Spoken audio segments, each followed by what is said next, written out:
I look at an idea and I look at a concept and I say, okay, how do we make it a reality? And that's what business is all about, to take new innovative ideas and move forward with it. As an entrepreneur, you're always looking for growth. You're always looking for opportunity. And I always tell people, it's better to try and fail than to fail to try. So I'm not afraid to try something new. You have to be willing to take risks and chances, and you have to step outside the box and be innovative. This company is a family business, and I've grown up with my family in this business. But family is not just my immediate family, it's the people I work with. They've become my family. And when you're growing a business quickly, you also have costs that grow quickly. And City National Bank was the family member that solved that problem for us, because they gave us the ability to facilitate the financial needs to grow the business.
Thank you for joining us for the Los Angeles Times 101 launch presented by City National Bank, a conversation about the year that changed everything in food. I'm Lee Fentress, Vice President of Business Development at the Los Angeles Times. Tonight we will be joined by my colleague Jen Harris, Senior Food Writer, who will lead a conversation with a group embodying the diversity and resilience of the Los Angeles restaurant world.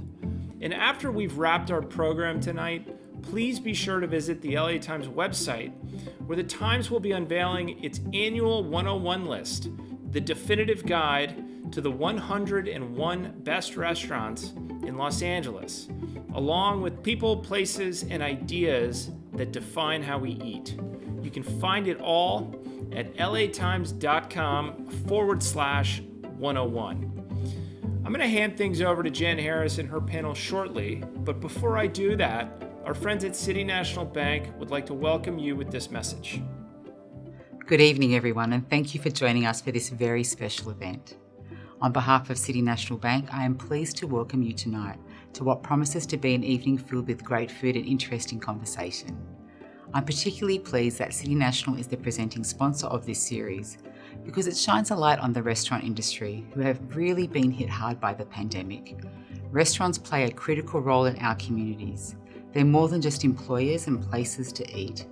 They're the places we go when we want to connect with the people we care about and share special moments with them. Restaurants also play a big role in the vitality of our local community, and supporting the local community is incredibly important to all of us at City National. It's in our DNA. Let's raise a glass to this lovely evening and to a time when we will be able to join together again in person to dine in our favourite restaurants. Thanks again and enjoy the evening. Thank you, Linda, and City National Bank for making tonight possible. We'd also like to tell you about our charity partner, Know Us Without You, which provides food for undocumented back-of-house staff and their families, many of whom are unemployed because of the pandemic. Know Us Without You feeds more than 1,300 families a week by delivering fresh food to the many bussers, dishwashers, line cooks, and others who make up the foundation of the city's restaurant industry. Know Us Without You, we're proud to support you as our charity partner. And now, it is with great pleasure that I introduce you to my colleague Jen Harris. Jen? Thanks, Lee. Tonight, I am joined by some very distinguished guests. Brianna Valdez, founder of Home State, the Tex-Mex restaurants with several locations here in LA. Greg Doolin, chef and owner of the Doolin Soul Food Restaurant on Crenshaw and 2 other locations in Los Angeles. Ludo Lefebvre, chef and owner of Petit Trois, Ludo Bob, and Ludo Bird. Also joining me is Evan Kleiman, host of the KCRW show Good Food. Hi guys, it's nice to see all of you. Hey, nice to be here. Hi, everyone. Hi. And before we dive into our discussion, it's worth mentioning, Brianna, that the Highland Park location of your restaurant, Home State, is participating in a special drive supporting No Us Without You by directing proceeds on sales of a special taco to that group's work. Can you tell us about that? Happy to, and thank you to LA Times for partnering with such an important organization that's very close to Home State and our efforts over the last 6 months.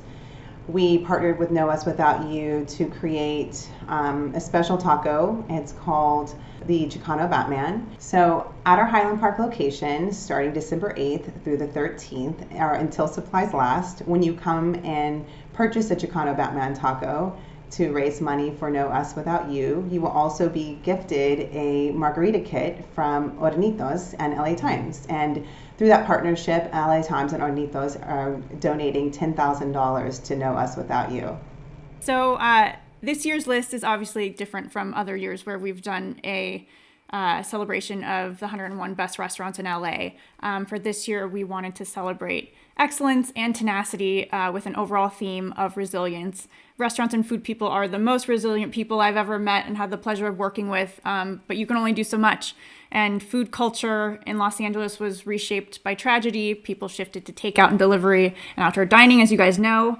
Brianna, let's start with you. How have you shifted and bent your business model and ways of thinking to adapt and survive? Thank you. I agree with you. This industry is incredibly resilient, and just by sheer matter of survival, we've had to pivot a few times throughout the year. And the first pivot was just shutting our dining rooms and only allowing guests to order online. And then we did another pivot where we cut off all third-party deliveries because we weren't sure about the safety, and started our own delivery system. So that was something we've never done before, is coordinating the logistics of delivery in-house. And I think that's been something that we've all had to deal with in a way that we never really thought we'd have to wear this big tech hat and have to navigate, how to order and process so much online. And I know many of you have had to wear many hats over the last 9 to 10 months, so it's good to have some of that back. And Greg, what about you? One of my obviously favorite things about going to Doolin's is going through the cafeteria style line. How has it been for you guys transitioning to takeout and delivery only, outdoor dining, no outdoor dining? What's it been like for you? Well, initially after the pandemic hit, it was really tough. Our sales dropped by 70%. And then I run a big catering operation, and the catering revenue dropped by 100%. And so it was a little tough. And I had to draw upon the strength of my father, who I watched pivot many times. And I could hear his words, on one particular occasion when the restaurant, our hamburger stand, which is how we started in the hamburger business, we had a really bad day. And I looked at my dad with disbelief to see him continuing to keep the business operating. And I said, "Dad, how are you doing this?" And he looked at me and he said, "Son, the business must go on. The business must go on." And so when I go through tough times, I think about those words, and that's something that helps to motivate me. The business must go on. So like my father, I've had to pivot a lot. In my 36 years in business, and although this is the toughest, this one was pretty tough, but we experienced just different changes. For us, we had dabbled with third-party delivery companies, and that was something that we actually turned to, and we saw our third-party deliveries shoot up by 300%.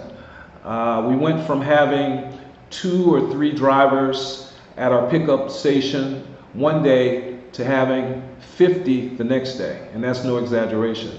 And so we were overrun, we were overwhelmed, and with our clientele, we have a lot of seniors and older customers who turned to the third-party delivery because they were scared to come out. And so it was a nightmare at first trying to manage all of those changes. But everything kind of leveled out, and we have been blessed to have a very supportive customer base. Our customers are actually going out of their way to support us.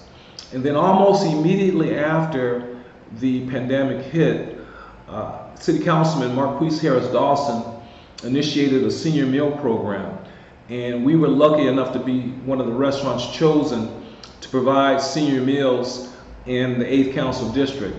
And so I went from being a restaurateur one day to being a delivery driver delivering senior meals the next. So I personally delivered meals to seniors in my neighborhood. And the funny thing about it is, as I delivered the meals, I realized I knew everybody.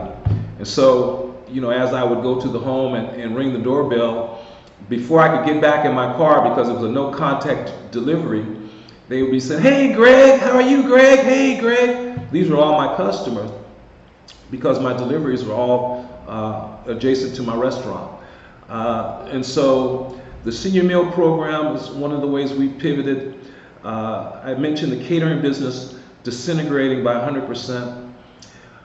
Catering changed from being a business where you would deliver large trays of food, deliver that to a family or a corporate office, and everybody would go down the line and scoop their portion. It changed to a pre-portioned, pre-plated environment. And so we pivoted to that method of service. And we found ourselves plating up 100, 200 meals, which was totally different for us. It was very challenging, but we got good at it. And so with the senior meal program, we had to pre-plate all the meals individually and then take them to the homes individually. So that was something that we did to pivot.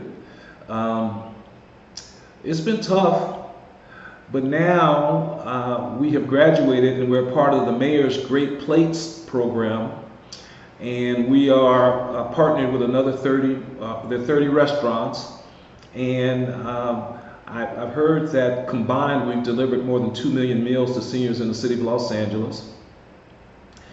In partnership with the taxi company. The taxi companies are in partnership with the restaurants and with the city, and it's a beautiful thing. A couple of days a week, you have taxis come up, and we have gotten really good at this, and so we plate the meals and then we put them in individual boxes in thermal bags with ice, seal them. It looks really professional. We take that out to the taxis. The taxis then take it to the homes of the seniors, and thereby 2 industries are being helped by the Mayor's Great Plates program, and I can't tell you how much we all appreciate it. We really appreciate that program, because that has been a lifeline for many of us. Many of us would not be here were it not for that program. So we've had to do other things. We've shortened our hours. We close on Mondays now. We're a little tighter on our budgets and things like that. But fortunately, we have not had to lay off a lot of our employees. And so we've been able to keep everybody working, so we're very, very proud of that fact. So it's been tough, but we're hanging in there. The big change was that we were approached by an organization called World Central Kitchen, and they arranged for us to serve meals in the community. And together with World Central Kitchen, Doolan's has served over 40,000 meals to families and people in need in the city of Los Angeles. And so that has been.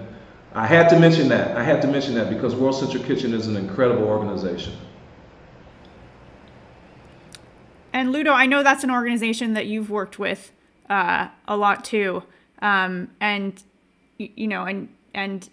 Trois Mec was one of my favorite restaurants, Petit Trois, one of my favorite restaurants. How has it been for you transitioning, doing French bistro as takeout, working with World Central Kitchen? What has it been like for you? Look, during this pandemic, I have no choice to close Trois Mec, my Michelin star restaurant. Didn't want to put, I would say, fancy food in the box or serving food outside on the parking lot with a Michelin star restaurant, so I have no choice to close the restaurant and rebrand the location by doing a kebab concept. Now we are doing a kebab concept at the old place of Trois Mec. I did a lot of work with the World Central Kitchen, it's an amazing organization, and I did that for almost 4 months. Like 300 meals a day to 400 meals a day. What amazing organization. Really saved my business. I mean, helped me to pay my rent, keep my staff. Yeah. I mean, it was amazing to work with World Central Kitchen. The sad thing is I have no choice to close Trois Mec, and French food is not very a food you want to order to go, I will prefer order home, some taco, for sure.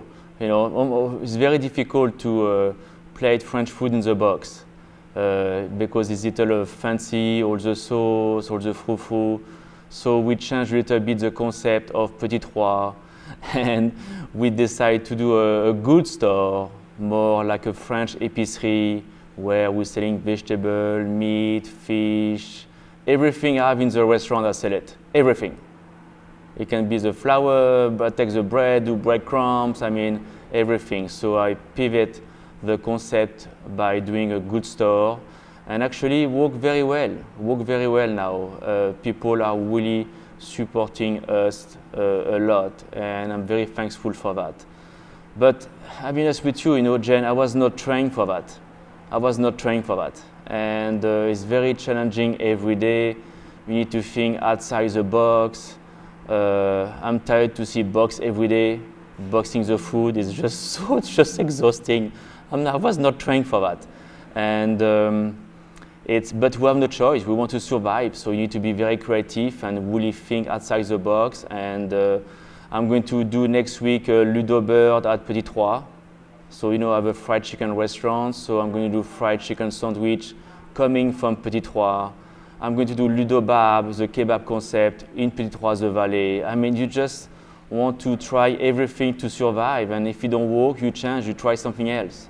You just need to survive, pay the bill, try to keep your employees. The employee need to job, have family, so we are all responsible to keep our staff and make sure they have money and a living, But it's very challenging and exhausting, definitely. Yeah, I'm sure, and I'm inspired by any restaurant that's open right now, and all of you on the call. But Evan, is there a specific new venture or pivot that you've come across or learned about that you found especially inspiring?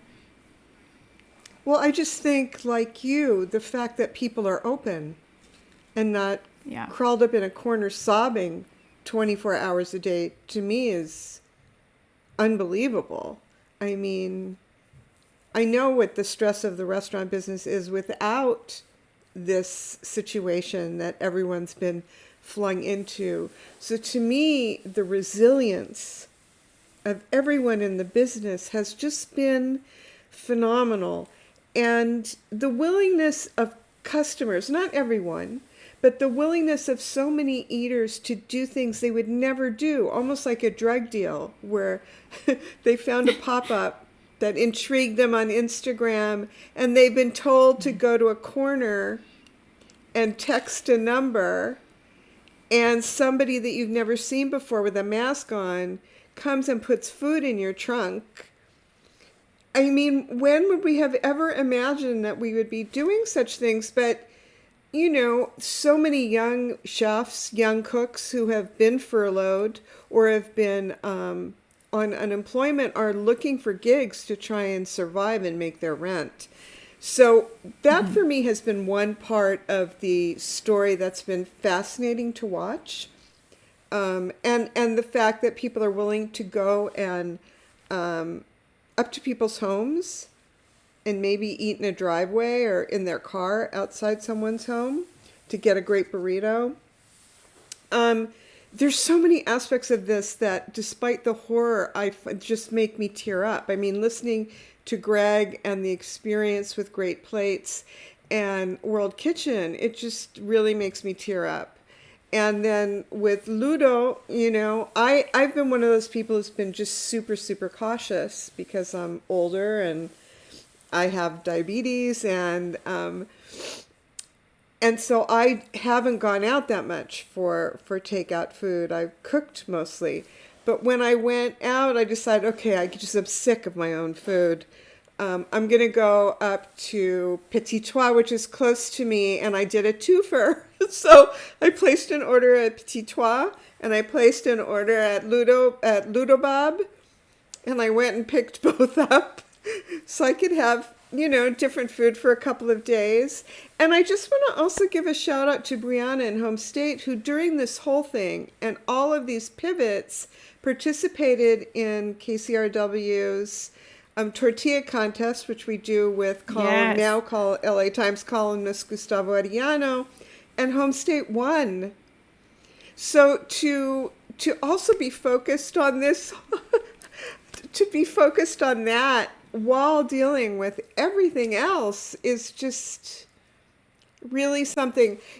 As a radio show, we too had to pivot. Just a combination of the pandemic and then the racial uprisings. We had to change how we were covering food in America and the world. We had to look at things a little differently. And one of the things that we did is we created a new segment that airs weekly called In the Weeds, in which we basically hand over the mic and you don't hear my voice. And it's a restaurateur talking about their experience during this period of time. And we've highlighted Mayura and Anjak Thai and Hop Woo, Bridgetown Roti, different people who have stories much like Brianna and Ludo and Greg's right here. Everybody has a story during this time, and each story that's told kind of just fills in another little bit of the mosaic that one day hopefully we'll look back on and be inspired by. Yeah, I mean, and that's, In the Weeds is such a great new segment that you guys launched. And again, the fact that you guys are open, the fact that you're doing a radio show, the fact that life is going on right now is inspiring. So what's so strange for us is, we recently have this new multi-million-dollar building, and, since the pandemic began, there's only 15 people at a time in that building. All of us are doing all of our sound work, all of our radio work from home, using our iPhones and tiny little microphones. And it's so odd, but it's fine, I mean, those moments when I get to connect with someone in Scotland, like yesterday, or in London or in New York, and know that we're all experiencing some version of the same thing, and we are all having our own personal emotional pivots. I find it very comforting, and it really allows me to feel less alone. Mm-hmm. Definitely, yeah. And I want to talk a little bit more, going back just a little bit, about pop-ups and testing out new concepts during this time. I mean, Greg, you and Kim Prince recently designed and decided to launch a food truck. Usually, people test out a concept with a food truck, then they open a full bricks and mortar. You guys kind of went the other way. Can you talk to us a little bit about what was behind that decision? Well, yes. So Kim Prince is my business partner in Hotville Chicken, which is becoming a famous restaurant here in Los Angeles. Thanks partly to you, Jen, and the LA Times. Thank you for that. And we are, we're trying to think outside the box. We're trying to pivot. And we came up with a concept of doing a dual branded food truck that will feature both brands, not at the same time, but it will allow us to take the food out to communities where we're maybe not as well known, and to present our brands. Hotville Chicken, which is one of the most popular restaurants in Los Angeles right now, will be well represented with a food truck that can travel anywhere in Southern California and beyond. And there are a lot of areas where soul food is not that prevalent, and we'll be able to take the food truck there and service, let people try soul food. But since I talked to you last, Jen, what you don't know is that we added a support truck. And so we're going to have a cold prep truck to support the hot food truck.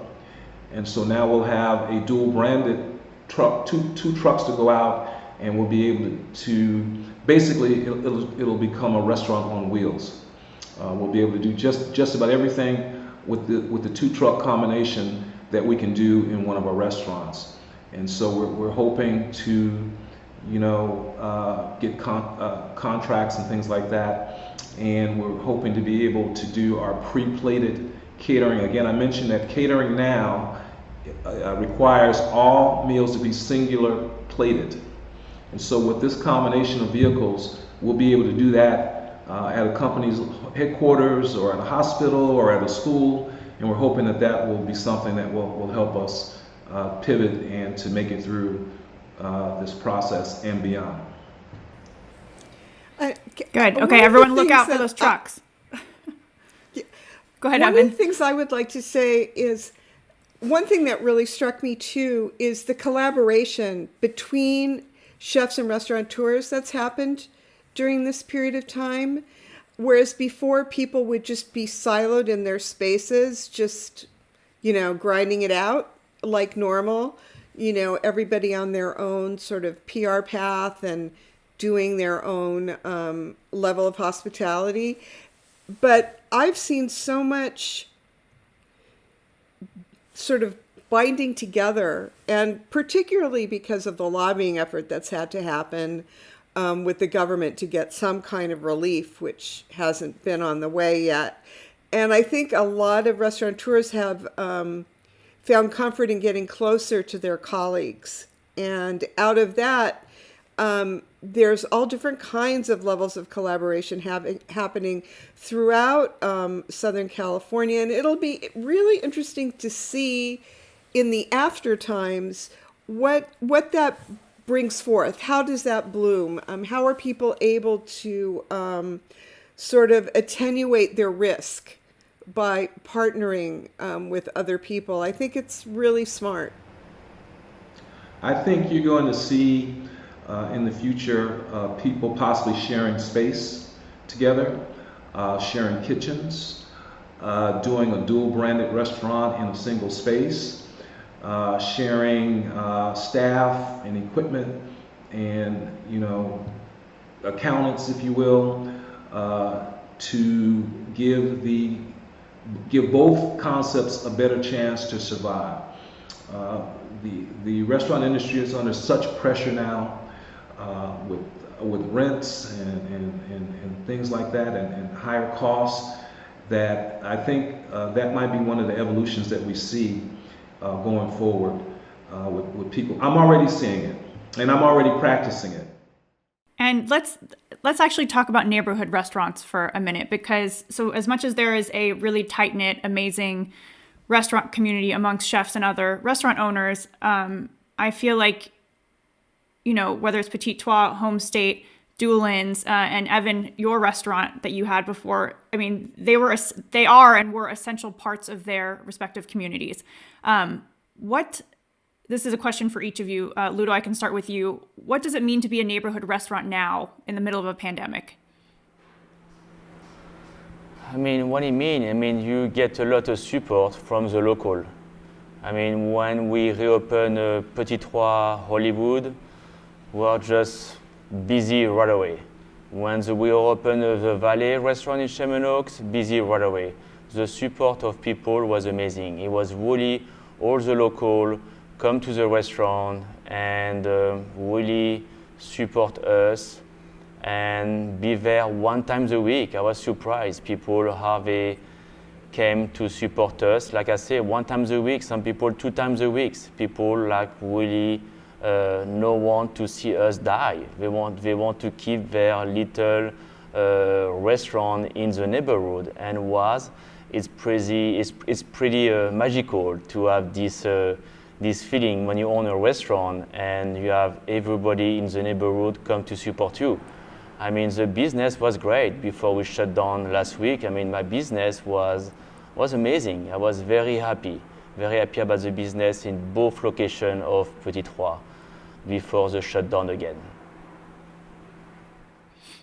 And I know, Brianna and Greg, you kind of touched on this a little bit earlier, but how do you keep that connection with customers alive, kind of behind a mask, standing 6 feet apart via a takeout box? What are some of the things that you guys are doing to keep that neighborhood community vibe going? Well, Greg, go ahead.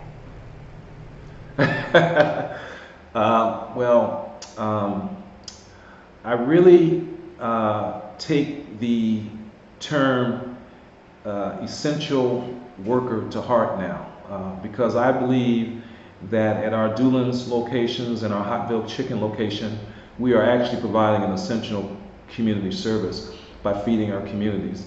South Los Angeles is a food desert. We all know that. There are not a lot of options for people to go out and get good home-cooked meals, in our community. We feel very serious about feeding the seniors in our community. As you know, the senior centers had to close, and that was the source of the daily meal for a lot of seniors in the community. That's why the Great Plates program was initiated by the mayor, and we are very, very proud to be a part of that program. And again, I mentioned that earlier. I mentioned that the restaurants involved, we served millions of meals to seniors, shut-in seniors, which is something that I feel is essential. And so, I've been in the business all my life, more than half my life, but I've never felt like I'm actually doing something to help, the community like I am now. I can't explain it, but I feel like we're really doing good, that the community really appreciates us, that we're really providing an essential service by providing meals. And as it turns out, Doolin's Soul Food is good pandemic food. We serve, meatloaf and fried chicken and mashed potatoes and mac and cheese, collard greens, cornbread, and we serve it in huge portions. So our customers can come and get these meals, take it home, and they can share with their family. And in the case of our seniors, they can eat on that meal for 2 or 3 days. And so, that is just working out for everybody. And, we've gotten closer to the community as a result. Brianna, what about you? That's amazing. Well, I've just been thinking, there's so many ways to connect, and some are small and some are bigger. But creating that experience, even if you're driving by and you see Home State with the brightness out front, it's just feeling of stability and familiarity, or at least a feeling of a moment of peace, that you can see your neighborhood restaurant still there. And with the Know Us Without You, we partnered with them to help feed families and raise money. They're located in Boyle Heights, and then we thought, well, we also need to reach out to another community. We would reach out to the Watts Empowerment Center, and we've really just been so inspired by what they're doing to create a sense of stability in their own neighborhood with creating safe learning environments, providing school supplies and food, and just finding ways to serve. And then we really wanted to connect with our even more local neighborhoods, so we started looking at those opportunities, and we reached out to Monte Vista Elementary School, and definitely, there's need everywhere, right? So the families, we spoke with the principal, and we identified how many families were food insecure, and every week we drop off a box of food for those families, and it's enough to make a few meals, and they can count on that. And those are people that live in the nearby streets surrounding, the Highland Park restaurant, and then also reached out to the community fridges that have popped up around the city that are so also innovative and resourceful. But that's been a really great innovation and something we're proud to be a part of. And then just thinking about how we have been able at Home State to sell margaritas and palomas to go during this time, to speak to Evan's point earlier about things that we never thought we'd be able to do or see. I mean, that's been a huge part of how our restaurant at Highland Park and our Playa Vista location has been able to stay afloat. I mean, for me, everything that I'm hearing from everyone, I think all the time about what is it that makes a city? What is Los Angeles? Is it the actual streets? Is it all the cars? No, it's the people. And where do people congregate when they're not at home and they're not at work? Restaurants and bars and clubs that serve food, all of these places are third spaces, places where people can come together and laugh or cry, tell their girlfriends their latest terrible experience with a boyfriend, or a family can go celebrate a birthday, or just have a nice decompressed moment after a day at work. It's really incalculable, the amount of culture, texture, and humanity that restaurants provide in everywhere throughout the country. There's something deeper than just the exchange of the food that you feel the lack of. It's this lack of interaction, these small interactions that happen throughout the day, throughout the week, that add up and that give you a sense of identity within your own city. Yeah, I think having the importance of restaurants going well beyond feeding people also speaks to how, I guess, your roles as restaurant owners, as chefs, as radio hosts, writers, has shifted during this time. What is the role of a restaurant owner now? What is the role of a chef? What do you see as your new role going forward, Ludo? My new role now.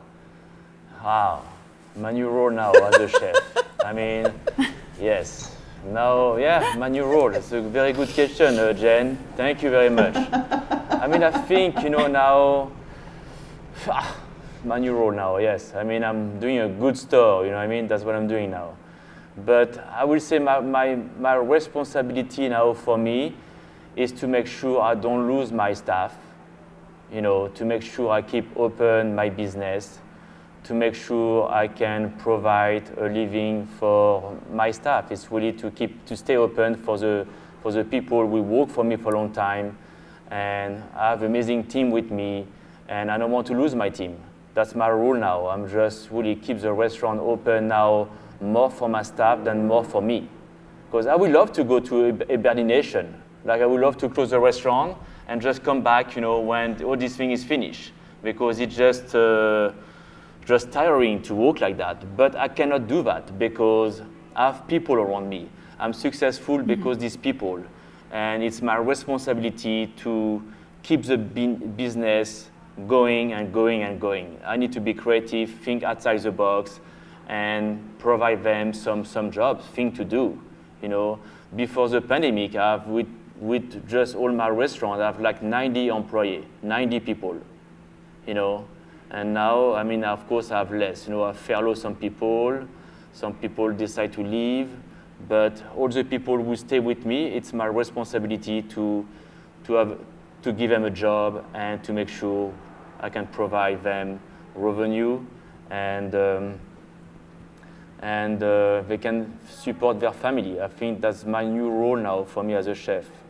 Now, I mean, you know, because now the restaurants are not open now, so it's even more difficult now than before, just with the outdoor dining room, you know what I mean? So yeah, I feel a lot of responsibility, you know, I feel a lot of responsibility to keep the door open of the restaurant and to support my amazing team with me and try to keep them on salary. That's the way I feel, you know, as a chef now. I'm not feeling as screaming in the kitchen anymore. Not anymore now. I'm very quiet. That's very interesting. Yes, Evan, you can. I don't scream anymore. I don't. No, but you know, that's the way I feel. You know. Oh, Greg, you do? Is that what you're saying? From time to time. And Evan, what about you? You know, Bill Addison refers to you as the motherboard of culinary Los Angeles in this new 101 list, which I love so much. I feel like, you know, your instantly recognizable voice makes us feel less alone. It's a source of comfort for many. What do you see as your role during this pandemic? Well, it's interesting because, you know, I always have thought of myself as I'm like an interlocutor. I'm always on air in the service of someone else, right? It's my job to find a guest that I think will be interesting to our listeners and then do all the research I need to do so I can have a conversation to let them shine. And but I have found the need during this period of time to speak more directly in my own voice to listeners. And I've gotten feedback that people find that very comforting, which makes me feel good. Also, you know, when you do a show and you have a certain number of segments every week, you edit just by making the choice of who you choose to highlight. You're making an editing decision. And I think that this pandemic and the racial uprising both gave us an opportunity to really look at those choices and to open ourselves up more to allow more people who don't get covered to speak. And that's been very, very important for us, really important. And when you do a job for a really long time, and I've done, you know, I was a chef for almost 40 years, and you know, I've had the job at KCRW for like 22 years. It's not that you get in a rut, but you start just looking at things a certain way. And the blessing for me of these past several months has been an opportunity to grow. And I'm gonna tear up. And I just so appreciate that that my team, that we all immediately saw this as an opportunity and just leaned way into it rather than become frightened and start to feel like we weren't relevant, you know? Mm-hmm. Mm-hmm. And I think a lot of people have looked at this pandemic as an opportunity to look at something a different way, or especially with the restaurant industry, I think some might be looking at it as a way to kind of reboot the system towards a more equitable future. Just because the restaurant business, you know, profit margins have been notoriously slim for years. Some people might argue that it doesn't work that well for the people that make the system run. Should this time be used as a way to kind of completely overhaul how the restaurant industry has been operating? Is it a time for gradual change? Brianna, what do you think, I guess, needs to change at every level, from the farmer to the front of the house staff, to make the system run? How much time do we have? Ooh, you first. No, easy question. That's a tough one. Ladies Call her Take first. that. Happy to take that. I didn't raise my hand. No, I think anything I'm going to say is probably not super popular, but I do feel like the inequality in the ecosystems at restaurants has really always been disturbing to me. I was very fortunate to work for Thomas Keller at Bouchon, and that was my first real restaurant job, and I learned so much there. But I saw real inequality with the amount of money that people that were dressed in the really nice uniforms were making. So when I first opened Homestate Hollywood, I took a leap of faith and I said, let's split the tips 80-20, 80 to the front, 20 to the back. Why? Because it was like a baby step towards equality, and I felt like it was the right thing to do. When I opened Homestead Highland Park, I did a 50-50 split. And I was waiting for the backlash from the team, but it was fine. And I thought, well, anyone who really wants to be part of what we're doing and buys into this idea, that's who should be on our team. So now across the board, we are a 50-50 house. And so I do think that it is a great time for change. And we all know people are more open-minded. People know that have a little bit more understanding of what restaurants go through, what their teams go through, what the margins are. I mean, that's all come to the surface. And so now it's a good time to like really examine that and have conversations publicly like we're doing right here, and shed some light on those disparities. Because so many people I've talked to have said to me, I always thought the tips went to everyone. It's a really common misconception. So I think the more we talk about it, the more openness we'll have as a society to being open to doing something different. I look forward to the day when restaurant owners can put prices on a menu that include what it takes truly to operate their business and pay everyone a decent, appropriate wage, and that the business doesn't have to look at the kindness and whim of customers to make up a valuable part of the compensation. When you go to a dentist,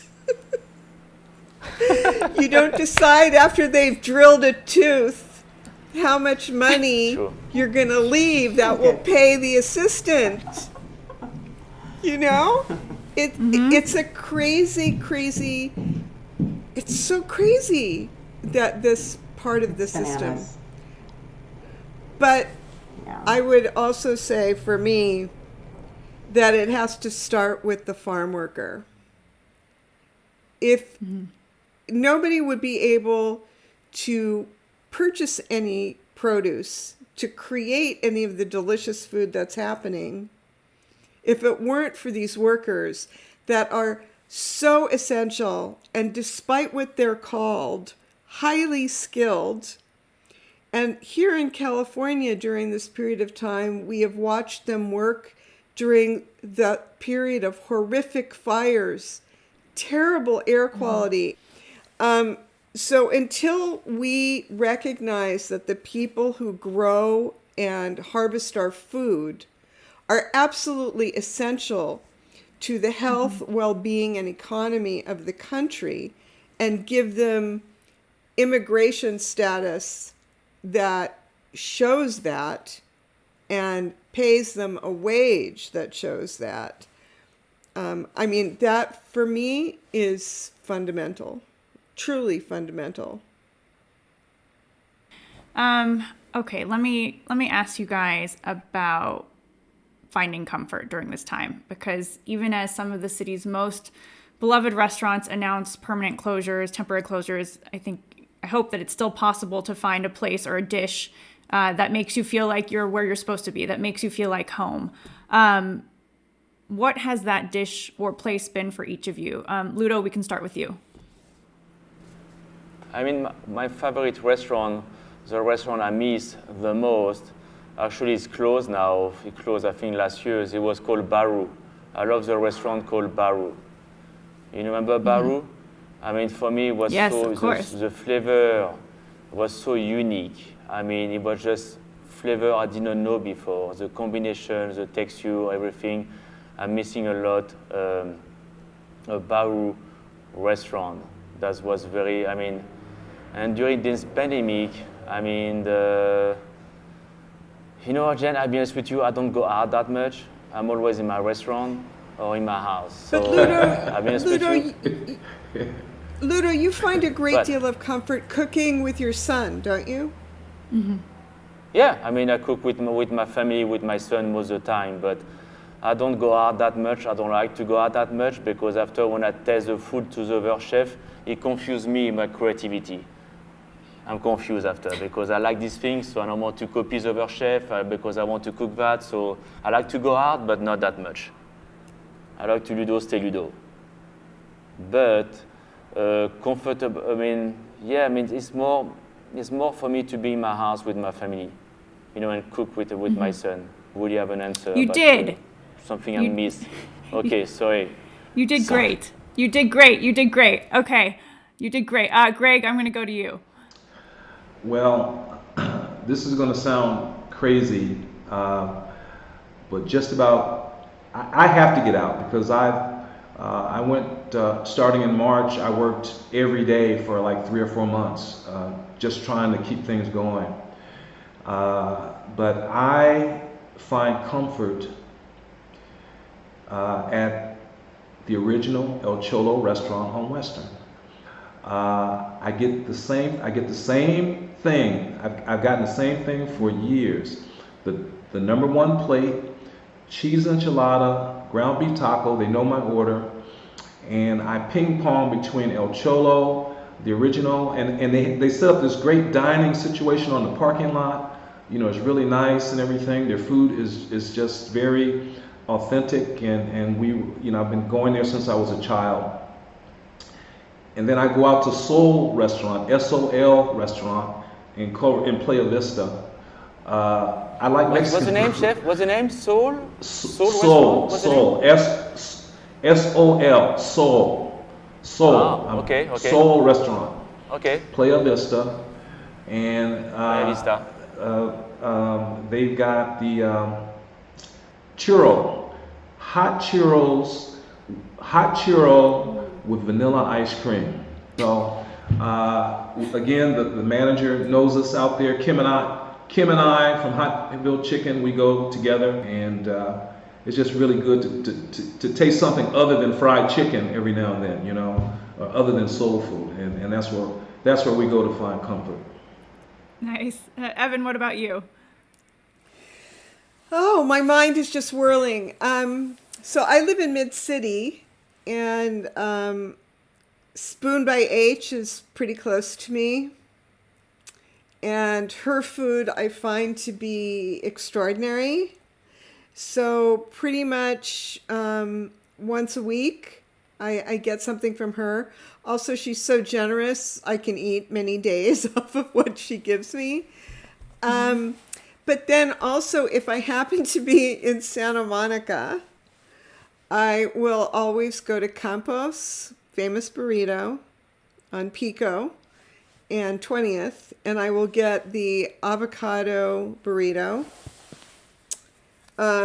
which I got used to eating when KCRW was still at Santa Monica College.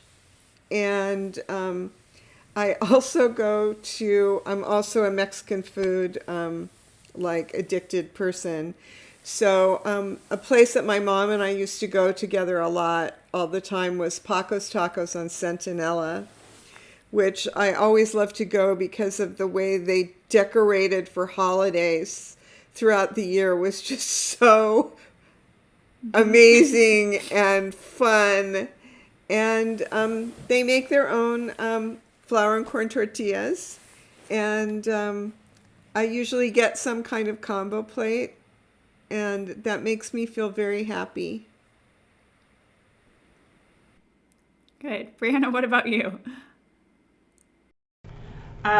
Similar to Ludo, I actually don't go out very often. I'm really fortunate to have a husband that is a really wonderful cook. He sources beautiful food and is so creative with how he's able to get our proteins, and he always cooks outside on the grill and he's really into Japanese food these days and Asian cooking and exploring different flavors and seasonings. And we also have started a really beautiful garden, and so we've spent a lot of time at home cooking. He's made bread, he's gone on the bread train, and but on Sunday night we have a family movie night and we treat ourselves to Prime Pizza. I want to give them a huge shout out. Prime Pizza, if you guys haven't tried it, highly recommend it. It's so good. Well, thank you guys What about so you, much. Jen? What about me? What about you? I love fried chicken. I was just over at Hotville yesterday. So me too. And we must have just missed you. I was there around 3:30. I must have just missed you. I was there around 4:30. Thank you. Oh, okay. I left too That's early. amazing. But no, I mean, whether it's the French onion soup from Petit Trois or anything and everything from Doolin's. Oh my gosh, the queso and the breakfast tacos from Homestay. I mean, I find comfort in all of your food. Yeah, the queso. I could just swim in the queso. The queso is like I have a hug all day, every day. Yeah. I have a new Mexican restaurant to try. Oh my gosh, you have to go. Yeah, you do. You have to go. You And I must just go. have to give a shout out her to restaurant. Ludo too. Ludo, one thing to get if you want to treat yourself is to go to Petit Trois and get the Napoleon, the biggest Napoleon in Los Angeles, the millefeuille. Yes. Generosity. And take it home and just whatever your mood Merci. enhancer of choice is, you could take part of that and then just Merci, enjoy Evan. the different layers of the Napoleon. I'm going to Merci, try that Evan. next. It's a good tip, Evan. a Everything good for you, plan. chef. Yeah. Well, thank you guys so much. What an incredible and difficult year this has been for each of you. I want to thank you guys for taking the time to talk with me and share your stories of triumph and inspiration. Lee, back to you. Thank you, Jen. Before we say goodnight, please allow me to thank our partners, starting with our presenting partner, City National Bank, and Linda Duncombe, Executive Vice President. This evening would not have been possible without you. Thank you to our event partners, Aquapana, Grand Central Market, Hornitos, and of course our charity partner, Know Us Without You. Please take a moment to visit their website to donate now. And a reminder that visitors to the Highland Park Homestay restaurant can support Know Us Without You by trying one of the restaurant's special Chicano Batman tacos. Proceeds on sales of the taco support Know Us Without You's good work. And starting December 8th, visitors will also have a chance to pick up a free margarita cocktail kit, courtesy of our sponsor, Hornitos. Finally, we'd like to be sure you know about our curated menus from LA Times food critics Bill Addison and Patricia Escarcega. Each menu features items from vendors at LA's Grand Central Market. The packages can be ordered directly from Grand Central Market and will be available for pickup or delivery until Sunday, December 13th. I'm Lee Fentress with the LA Times. We're so glad you joined us, and we hope you had as much fun as we did. We invite you to head over to the LA Times website, where you'll find our 101 list of the best restaurants of Los Angeles, along with the people, places, and ideas that define how we eat. That's latimes.com/101. We'll leave you now with a short video about this year's list and a peek at who's on it. Good night.